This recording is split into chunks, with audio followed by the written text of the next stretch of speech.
Vocês já foram ao Cirque du Soleil? Viram o Cirque du Soleil?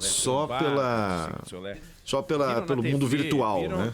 Gente, eu fui em Las Vegas, vocês acreditam? Ah, que chique! É Tá incrível. Beatles. É Nossa, é fantástico, demais. Né? Incrível, incrível. É incrível. Bom, a primeira vez que eu vi um espetáculo do Cirque du Soleil, eu fiquei maravilhado. É inacreditável. Não dá pra saber, Carla, como é que eles fazem aquilo, né? Humanos eles não são. Porque aquilo não é normal. Você que é da ginástica olímpica, imagino que vendo aquilo você fala, pelo amor de Deus, são seres evoluídos, né? Aquelas acrobacias, aquelas danças a 10, 12 metros do chão, é inacreditável o que faz aquilo. É uma loucura, é difícil pensar, para mim, no espetáculo mais impressionante. Aquilo ali é uma máquina, se você for olhar os números daquilo, no ano passado eles faturaram 5 bilhões de reais. Todo lugar tinha um Cirque du Soleil, né? E eu tô citando o Cirque du Soleil porque a pandemia fez o Cirque du Soleil quebrar, né? Quebrou o Cirque du Soleil.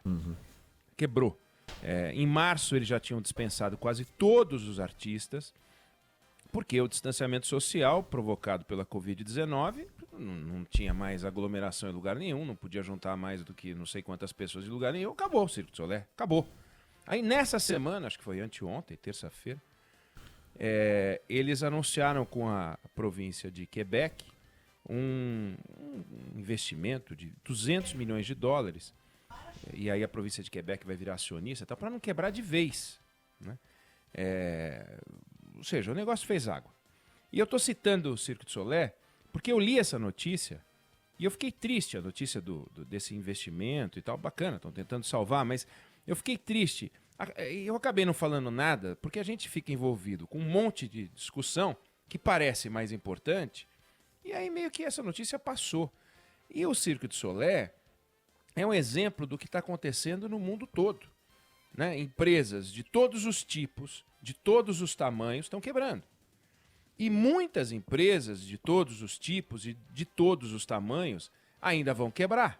E vão quebrar numa quantidade absurda.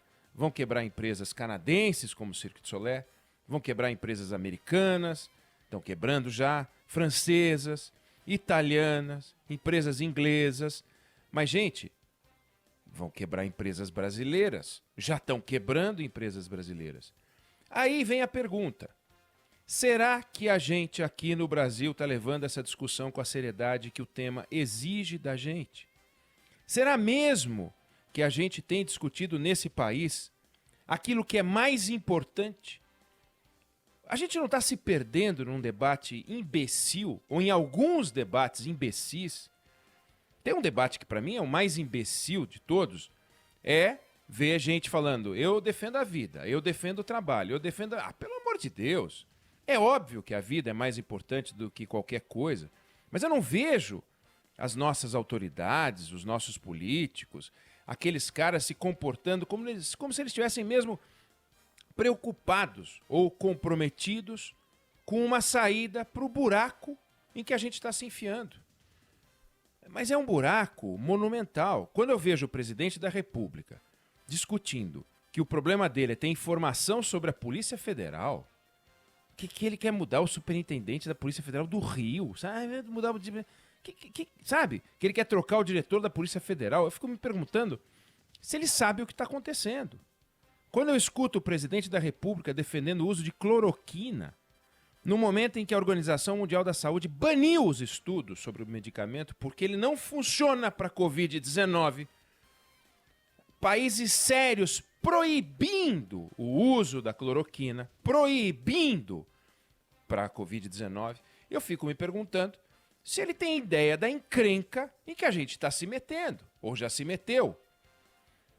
Quando eu vejo o ministro Alexandre de Moraes disparando uma série de operações da Polícia Federal num inquérito aberto ao arrepio dos ritos previstos na Constituição, porque ele está escorado numa leitura criativa da Carta, que é o que mais tem no Supremo, a leitura criativa da Carta, eu fico me perguntando se ele sabe o que está acontecendo no Brasil e no mundo, como se a pauta do Supremo Tribunal Federal não tivesse ali coisas de interesse econômico para resolver. E aí, um inquérito que foi aberto a pedido do presidente do Supremo, Dias Toffoli, que já serviu para censurar uma revista, a Cruzoé, E também para chamar as falas o maluco da educação, o Weintraub. Eu fico me perguntando onde essas pessoas vivem. Será que no país do Toffoli não tem nada mais importante? Veja, fake news é um câncer. Fake news é algo que se faz para empulhar, enganar, enrolar, embrulhar. Agora, tem um rito. Pede a Procuradoria-Geral da República, há um sorteio de um juiz que vai ser escolhido para conduzir o inquérito. Isso é o certo. Isso é o que está previsto. Aí eles fazem uma interpretação livre do regimento do Supremo e escolhem um ministro, o Dias Toffoli, sem passar pela ideia do juiz natural. O juiz natural é coisa básica do direito. Como é que eles não fazem isso? Não fazem porque não quiseram fazer. Aí volta o presidente da República e dá uma declaração como a que ele deu hoje de manhã. O que é aquilo? Vem cá, do número 1 se exige um comportamento de número 1. Não dá para ser o número 1 e se comportar como um prefeito de uma cidade pequena.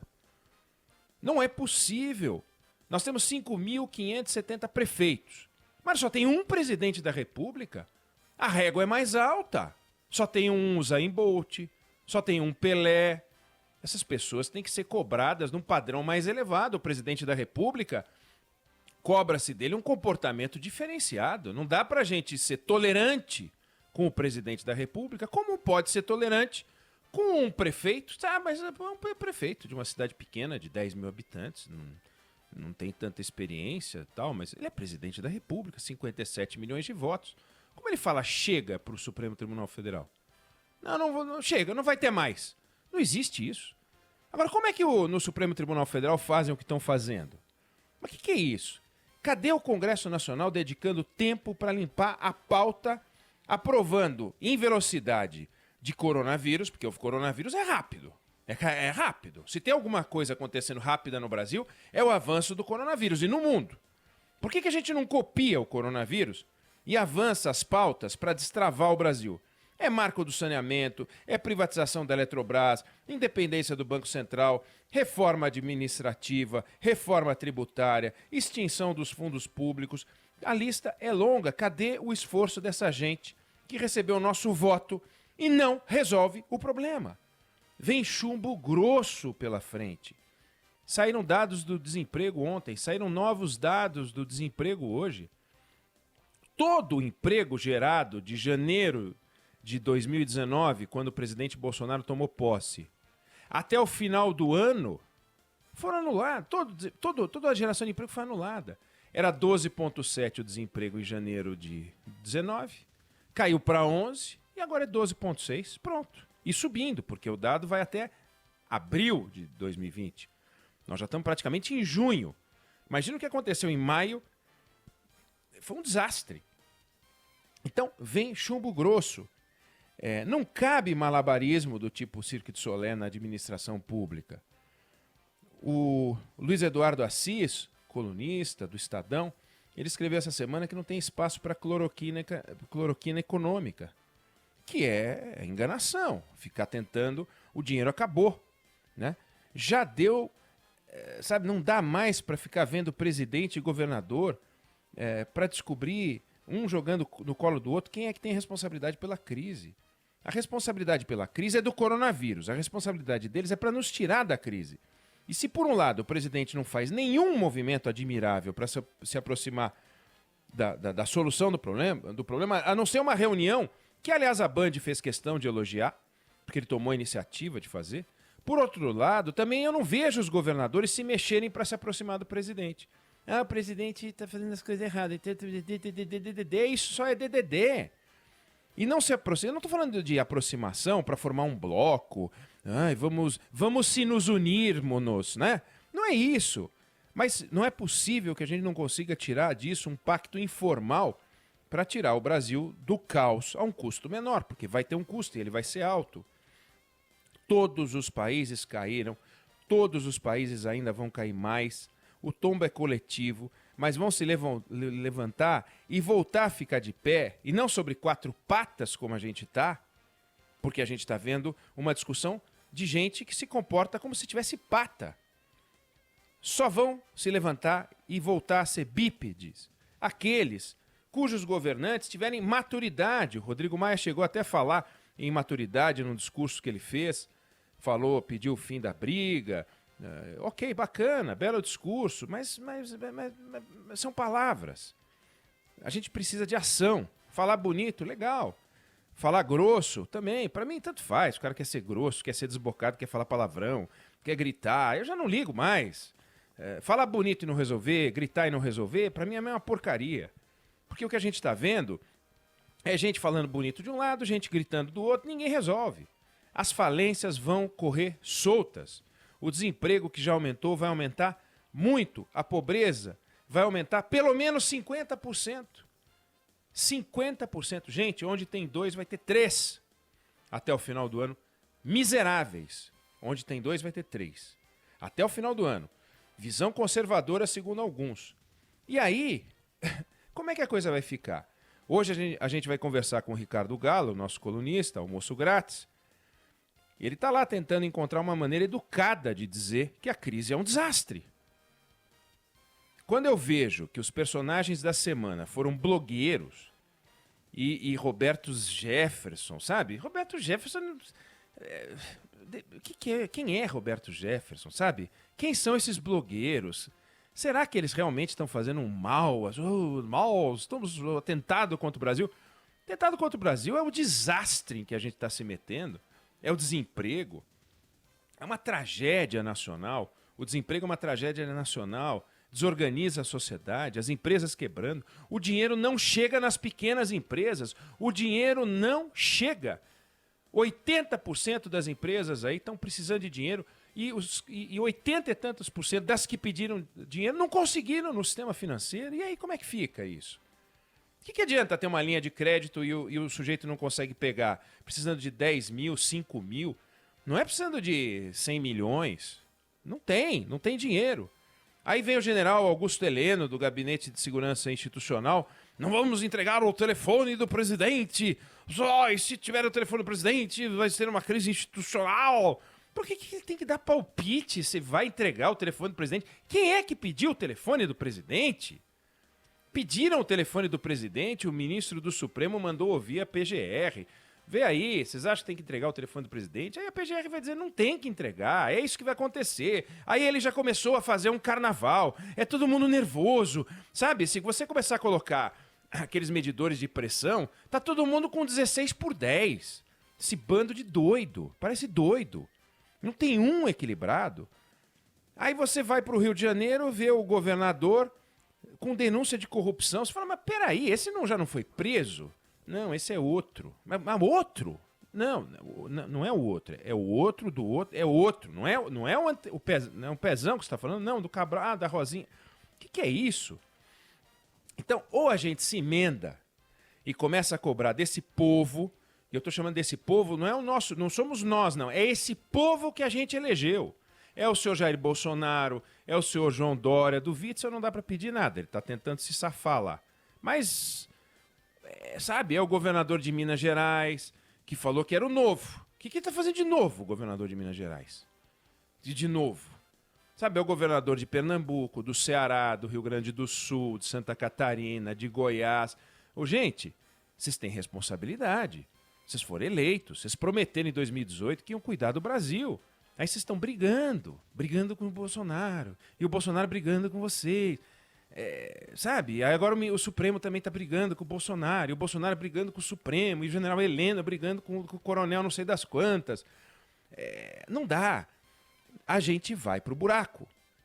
E aí a gente vai fazer companhia ao Cirque du Soleil, mas não o Cirque du Soleil bacana, aquele que me impressionou, que impressionou a Carla em Las Vegas, que é o Cirque du Soleil aberto, bacana, bonito, vibrante, cheio de luz. É o Cirque du Soleil fechado. Sabe qual a diferença entre o Cirque du Soleil fechado e o nada? Nenhuma. Não adianta ter o Cirque du Soleil fechado, não adianta ter a pizzaria fechada, o bar fechado, a padaria fechada, o comércio fechado, porque isso é o país fechado. E não fechado naquela discussão de a nossa economia não é muito aberta. Não, é todo mundo ralando e não ter para quem vender, porque também não tem de quem comprar, porque também não tem quem compre. Então, a gente precisa ter maturidade e começar a encher a paciência desses governantes, a pressionar esses governantes para cuidar da gente, cuidar do Brasil, cuidar dos brasileiros e parar de cuidar da cozinha deles. É só a cozinha deles, sabe? É o meu quintalzinho. Então, aí vem o presidente e dá os parabéns para a Polícia Federal quando vai para cima da goela do governador do Rio, porque é adversário político dele, e diz que a operação de ontem, que envolveu a Polícia Federal, atingiu pessoas de bem. Como ele sabe que o governador do Rio é culpado e, portanto, a Polícia Federal merece parabéns, e estes que foram alvo da operação ontem são inocentes e a operação está errada. Mas como que ele tem isso? Ele tem uma bola de cristal, ele tem a capacidade de ver o futuro, ele consegue ler as pessoas. O que é isso? Nós estamos ficando tudo malucos. Então, cada um no seu quadradinho. Presidente, presidenteia, governador, governeia, prefeito, prefeitura, sabe? Juiz, juizeia, deputado, deputeia. É assim que tem que ser. Senador, senadeia. Esse povo tem que começar a fazer o que tem lá que fazer. Pega lá uns papéis e começa a carimbar. Tira da frente, vamos trabalhar. Esse povo não está trabalhando e não está deixando a gente trabalhar. E assim o Brasil quebra. Não podemos deixar isso acontecer.